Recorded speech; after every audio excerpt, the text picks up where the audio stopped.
If you can master the 4 things I'm about to tell you, I promise you, you will be a successful footballer. Now, I'm making it college specific because obviously I play in college, but this could be applied to any level of football. Number 1, you have to be fit.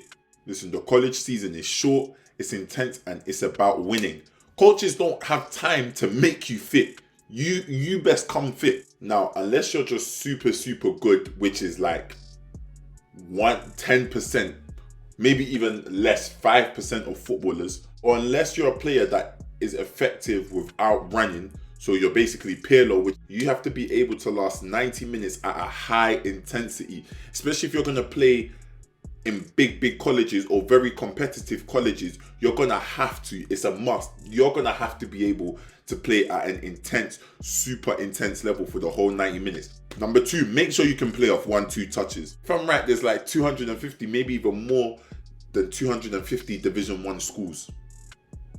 That's a lot of blood cut schools. And every school is going to have their own system. Don't get it twisted. Some schools are going to want to play tiki-taka. Some schools are going to want to play like Stoke City in 09. That's just the game. I promise you, if you as a footballer can play off 1-2 touches, you can fit into almost any system. Any system. Every coach likes a player that is comfortable passing and receiving a ball quickly. If you can do that, you can play anywhere. I promise you, I've seen guys that can ching guys left, right, and center. I've seen guys with the most elaborate skill sets. But if they can't play off 1-2 touch, I promise you, there's going to be games where the coach is going to tell them, listen, brother, you just have to sit on the bench because you can't do the fundamentals of what I'm asking. 3, make sure you are coachable. Unless you're a very, very 9 out of 10 player, chances are you have to be able to do what the coach is telling you. At the end of the day, coaches play the players that they trust the most. That's all it comes down to.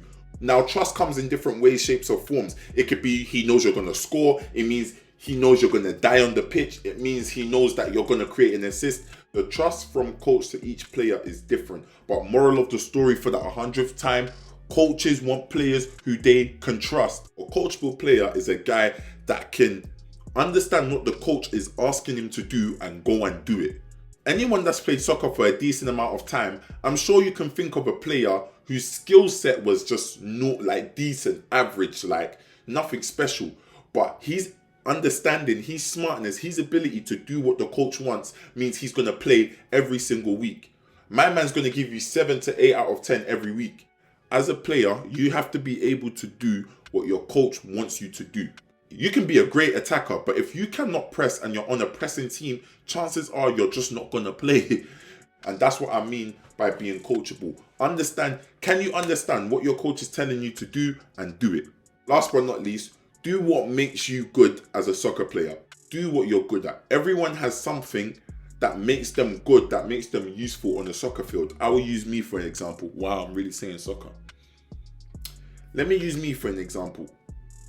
I'm 6'4", 230 pounds. I'm almost every time I step on the pitch, I'm going to be the biggest, heaviest guy on the pitch. I'm not fast, but I'm very smart. I always know where the ball's going to be. So as a result, guess what I do? I don't use my speed. I use my body a lot, and I make sure I'm always where the ball is.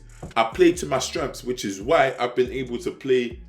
Which is why everywhere I've gone, even though I've never really been one of the best players, I've always been able to get good minutes or even start and even be leader or whatever, captain. Now, I don't even like bringing that up. But do what you're good at. If you're fast, use your speed. If you can dribble, use your dribbling ability. If you can shoot, shoot.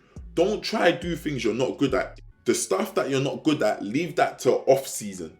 The stuff that you're not good at, work on that away from the season in your own time. Grind hard at that and make that better. But when it's especially season time, in games, do what you know you're good at.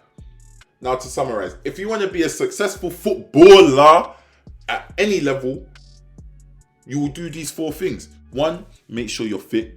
2, make sure you can play off 1-2 touches. 3, make sure you're coachable. And 4, do what you're good at. I promise you, if you watch this video and you get good at the 4 things I've told you, I promise you, you'll be successful in football one way or the other.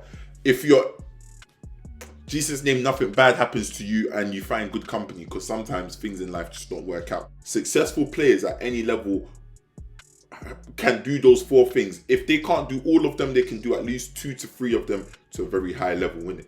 So do those things and I promise you, you'll be fine. I will never lead you astray deliberately. Trust me, daddy. Pause. We're putting Hackney on the map, baby. Into Miami. Don't be trashed this year in the MLS. What else do I want to say? Coco Jones, I'm bringing you to Hackney. Peace, love, bird game. Coca out.